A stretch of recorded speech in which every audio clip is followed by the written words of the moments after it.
JOA post code 447 के तहत चयनित अभ्यर्थियों को राहत। सुप्रीम कोर्ट ने सुनाया फैसला, सेवाएं नहीं की जाएंगी खारिज।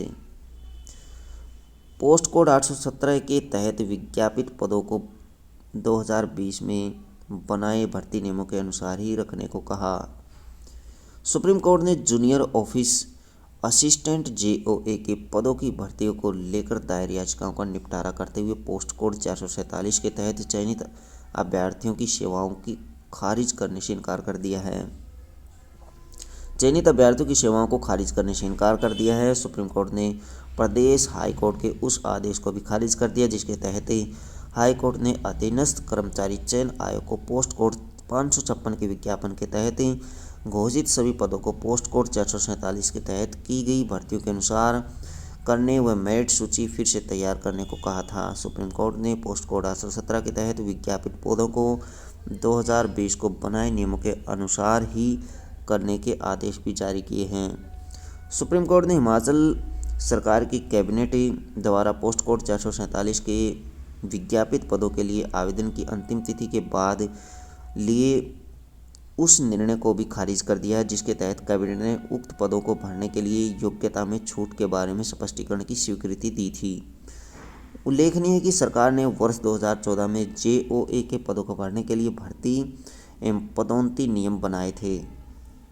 13 फरवरी 2015 को पोस्ट कोड 447 के तहत 1421 पदों को भरने के लिए आवेदन आमंत्रित किए गए थे।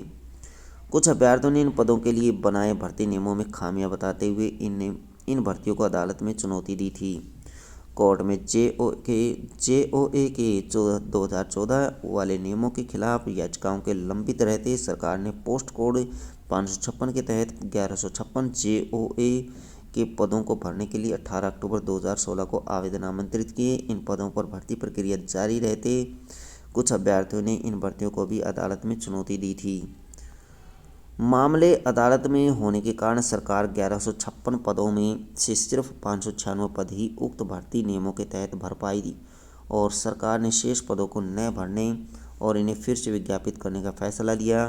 कुछ अभ्यर्थियों ने पद निरस्त करने के फैसले को भी अदालत में चुनौती दी थी। वर्ष 2020 में सरकार ने जेओए के भर्ती नियमों में संशोधन किया और 21 सितंबर 2020 में पोस्ट कोड 817 के तहत फिर से जेओए के पदों को भरने के लिए आवेदन आमंत्रित किए। इन भर्तियों को भी कुछ अभ्यर्थियों ने अदालत में चुनौती दी। कुछ अभ्यर्थियों ने यह कहते हुए चुनौती दी कि सरकार द्वारा किए गए संशोधन स्पष्ट नहीं है, सही नहीं है और यह पद 2014 के नियमों के अनुसार ही भरे जाएं। हाईकोर्ट ने सभी याचिकाओं का निपटारा करते हुए पोस्ट कोड 556 के शेष पद उसी तरह भरने के आदेश दिए थे जिस तरह पोस्ट कोड 447 के पद भरे गए थे। सुप्रीम कोर्ट के आदेश के अनुसार अब पोस्ट कोड 556 के लिए वर्ष 2020 के नियमों के अनुसार चयनित अभ्यर्थियों में से वे अभ्यर्थी शामिल नहीं हो सकेंगे जिन्हें प्रदेश सरकार के कैबिनेट के निर्णय के अनुसार पात्र बनाया गया था।